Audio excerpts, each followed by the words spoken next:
I'm in Frankfurt at the Ultra-broadband Forum, and I'm here with Houlin Zhao. He's the Secretary General of the ITU. Great to meet you. Yeah, it's a pleasure. So you presented here at the Ultra-broadband Forum today, and you talked about a number of different topics, but mainly about how important it is for countries and companies and everybody to be working together to help to build the broadband and the digital economies. So what is your role? How are you helping this to happen? Absolutely. Broadband is our future. And broadband could help our global society to have very big potentials to use modern technologies to develop our life. And broadband is also, in my opinion, that is a key to have success of United Nations Sustainable Development Goals by 2030. And here, that we see, as I mentioned this morning, that today at the world of telecom market, we have already more than 150 countries highlight the broadband as their national strategy. Mm-hmm. But does not mean that we will have enough attention to develop broadband in the world everywhere.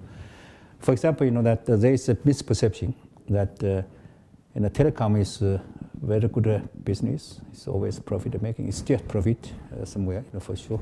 But anyhow, competition among our industries, particularly among telecom operators, among telecom manufacturers, very tough. And some of famous companies collapsed, and we don't see them anymore. And also, there's a real problem for them, for our telecom operators, that they need investment to upgrade their structure, infrastructure. Mm-hmm. And they also have to make some kind of research of market need to develop a proper product to satisfy people's expectations. And then the competition among them already very tough. But also that the public want to have low price and good qualities, and this gives them big pressure to improve their quality of services. And the problem is that in developed countries, you see United States, Japan, Europe, we still see some public budget to support the development of infrastructure. For example, optic fiber could connect to the house, houses, all these kind of things. But in many developing countries, that the government may not have such kind of a capacity. While they may also count on the telecom services to provide them, so-called contribution for the development of a local community. So this is already a problem for us. And in addition, among industries, you see the argument between so-called OTTs and telcos, that who invested for what and who get the benefit from where.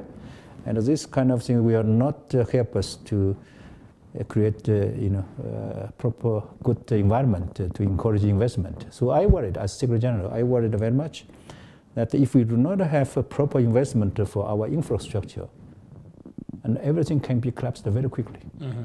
And we are not talking about another area that today still more than half population in the global planet has not been connected online yet. Yes. And also more than half of the population has not connected with so-called mobile broadband yet. How can we connect them?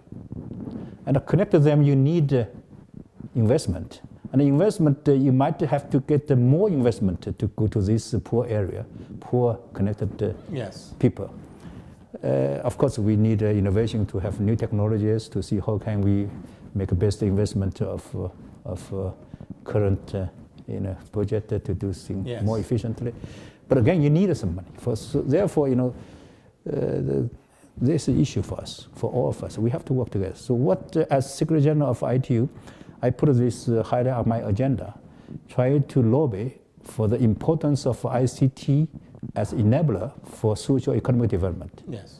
Also to lobby for the challenges faced by our industry, by our business, that we need a further investment to develop our infrastructure.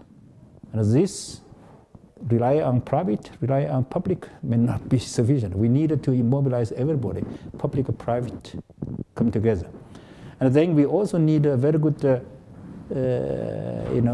marketing environment to attract the investment, because you cannot force industry to go to anywhere, yes. The place that there's no profit. And you have to give them an opportunity. If not the profit today, should have profit tomorrow. Yes. So to get everybody happy, win-win. And this kind of environment, I think that our government, our public authorities has obligations to try to have. Now, that is also our advantages, because ITU is United Nations specialized agency. We have a natural connection with our government. So when I visit to our members, I can talk to the president, I can talk to the prime minister. For example, earlier this week, I was in Romania.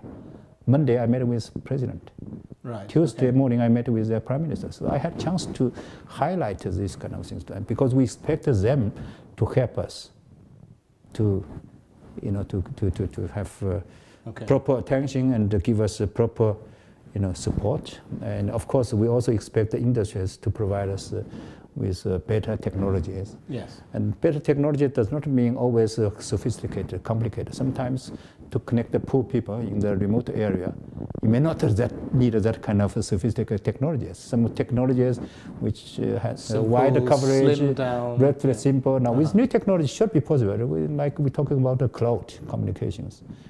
We talked about the Internet of Things. All these kind of new technologies not necessarily mean that we need sophisticated terminals. Sometimes we may, just have, relatively simple terminals to help people.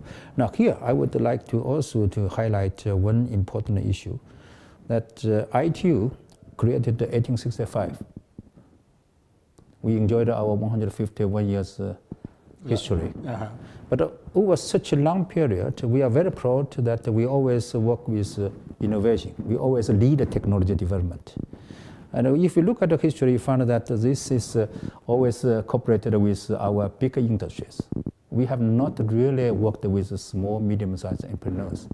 But today, in my opinion, SMEs play a very important role in our business.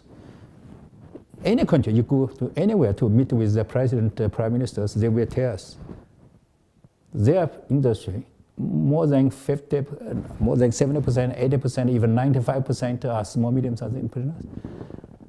To have a big company like Huawei, it's not that kind of easy for most of our members. But the small, medium-sized entrepreneurs everywhere, they're very dynamic, very intelligent. If you go to Africa to see their high-tech park, to see their incubator center, the young people generation is marvelous, fantastic. They have good knowledge about new technology. No problem. You enjoy 4G. They may play 4G better than you do. And then, that for internet services, they know how to make best use of internet services offered to them. And they have more, political will, the personal will, that to develop something locally to meet their local communities' expectation, to extend the power of mobile and internet to offer to their local community. So these people, technology, for example, that they may give you some kind of, you may not imagine that it's working, it's efficient, yes.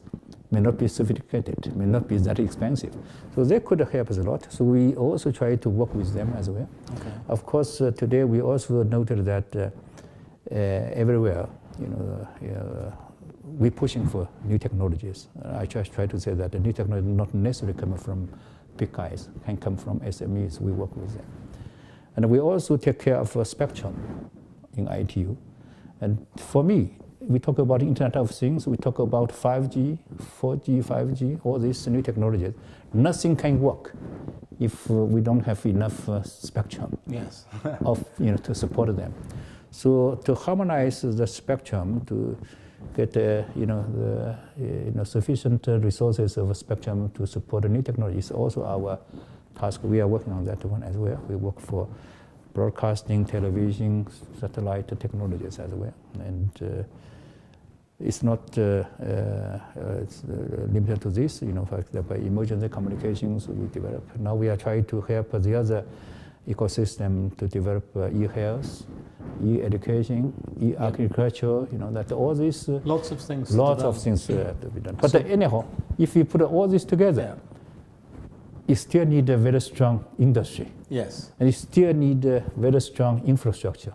So I think my goal is, or my responsibility is to mobilize the global partnership to everybody, public, private, academia, NGOs, together to support ICT development, to support ICT infrastructure. And what would be your key message to the telecom operators and the technology developers? How can they help to bring this digital revolution about? Yeah, that is a very good question. I think that first, we have to make the point very clear. We need them. Yes. And although they have this problem, that problem, they may consider that it's very difficult today. But in my opinion, that they are absolutely critical for our future. So we need them. And we will try our best to support them. And we also try to encourage them to work with innovations, with local communities, and to bring their ideas, come into a global platform to develop their ideas as a vision or a dream to be enjoyed by everybody in the world, not talking about their own market. Also, I would like to tell them that the ITU is with them. Okay. And if they have any concerns, any proposals, anything, that ITU will be more than pleased to work with them. Excellent. Yeah. Okay, Secretary General, thank you very much. Okay, thank you.